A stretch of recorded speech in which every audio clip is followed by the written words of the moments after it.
from this year I'm starting my adventure journey.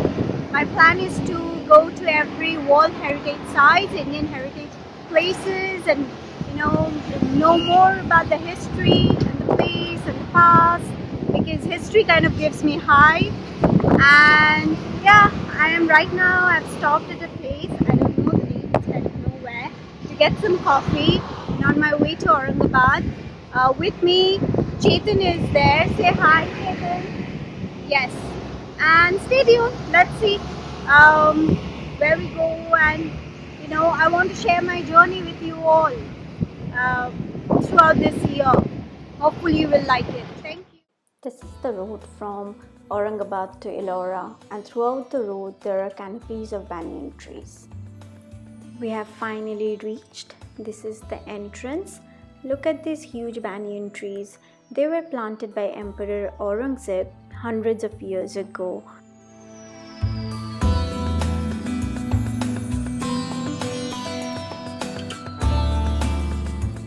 Now we are entering inside, and we have already booked tickets online to skip the long queue. When you enter, the first thing you see is the magnificent Ellora's Kailasa temple, which is the greatest example of cave excavation architecture in the world. You can see the beautiful Kailasa temple in the background. So on my left, they have the Buddhist monastery, which are known as chaitas and viharas, which are nothing but the place of worship and where the monks used to stay. And on my right is the Jain caves and Jain shrine. So we will go explore one by one. Be with me. This temple is dedicated to Lord Shiva and was carved out from the solid basalt rock of Charandhari hill. Kailasa temple is the world's largest monolithic rock cutout sculpture.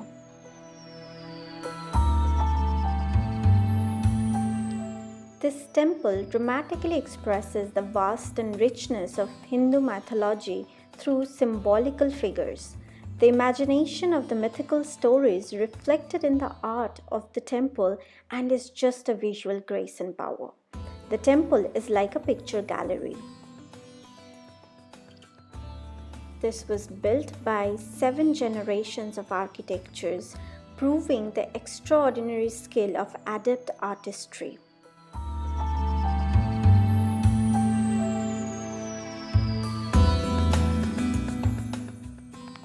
That's me walking inside and taking pictures, and on both sides of the door there are sculptures of Vedavyas and Valmiki, the authors of Mahabharata and Ramayana respectively. At the door there are sculptures of gods, which sadly you cannot see because of the darkness of the space. Past them the goddess Ganga and Yamuna, suggesting purification by their waters required to cross from profane to the sacred.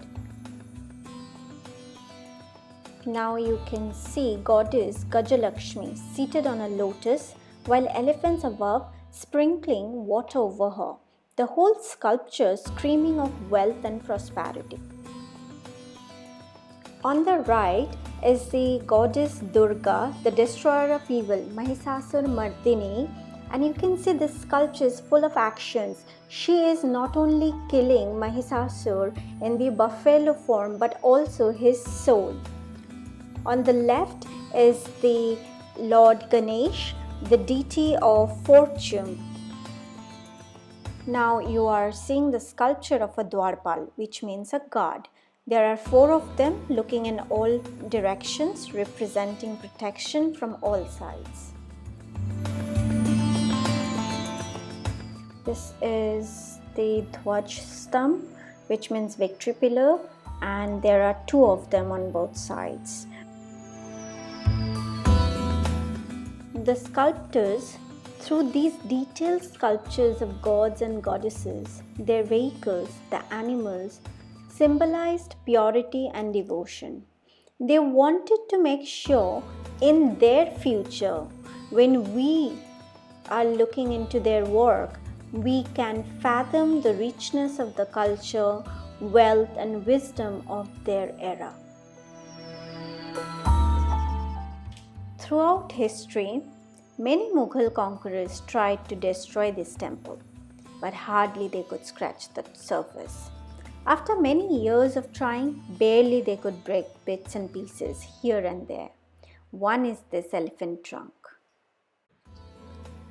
The white plasters, now faded due to exposures to the natural elements, once imitated the real snow-covered peaks of the Kailasa mountain.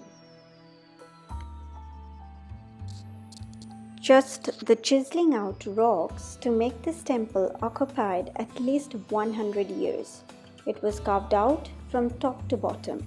7,000 laborers worked to remove 3,000 tons of rock.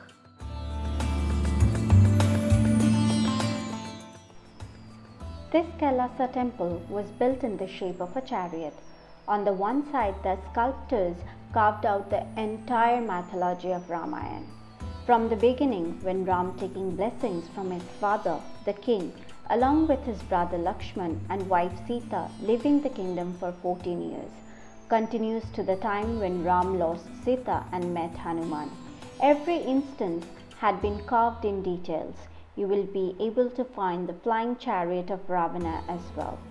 Following lines depict war between Bali and Sugriv, Hanuman's visit to Lanka to talk to Ravan, how Ram went to Lanka building the famous bridge with rocks.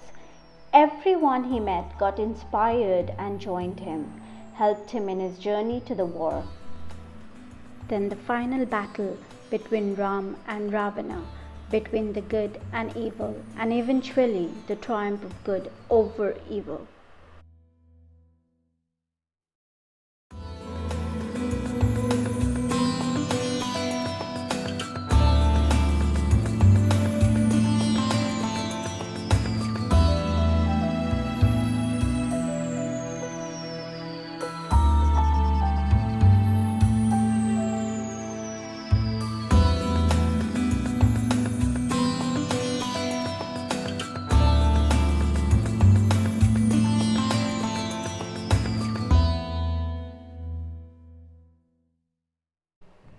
As you see, on the other side of the chariot is the Mahabharata panel depicting the battle of Kurukshetra between the cousins Pandavas and Kauravas.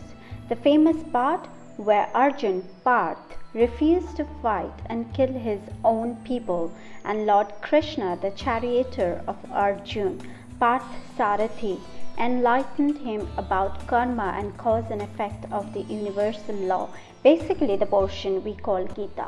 And ultimately, when the war was won and the end journey of the Pandavas after renouncing the world to the Himalayas. On this journey, only Yudhishthira made it till the end with his dog and Yamraj receiving him as the father. The base of the temple has all the Ramayana and Mahabharata sculptures. Since this temple is mainly dedicated to Lord Shiva, so within the courtyard there is a central shrine for Shiva along with his vehicle Nandi, the sacred bull. On the second story, the central shrine has the Shiva Linga to worship along with gatekeepers at the gate and many deities inside. The Nandi temple is just in the front. Let's take a look of the shrine from the second story.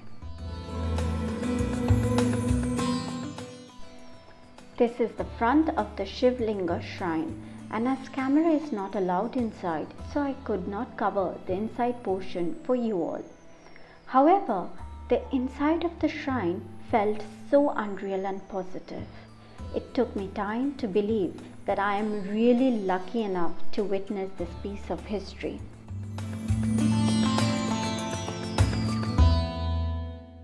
I just circumambulated around the shrine to show how beautiful it looks. There are 7 small Shiv Linga shrines around the major one.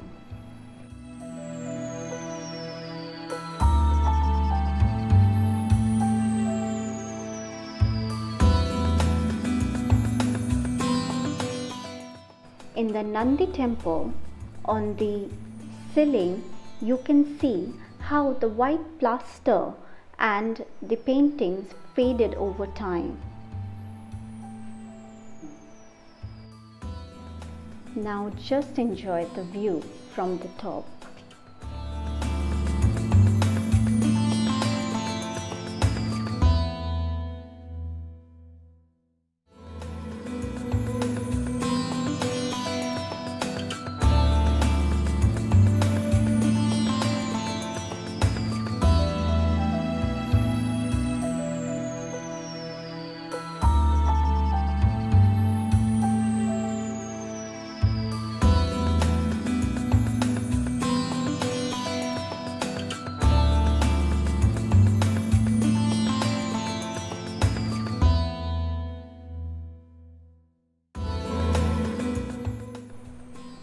Please comment below what you liked and did not in this video.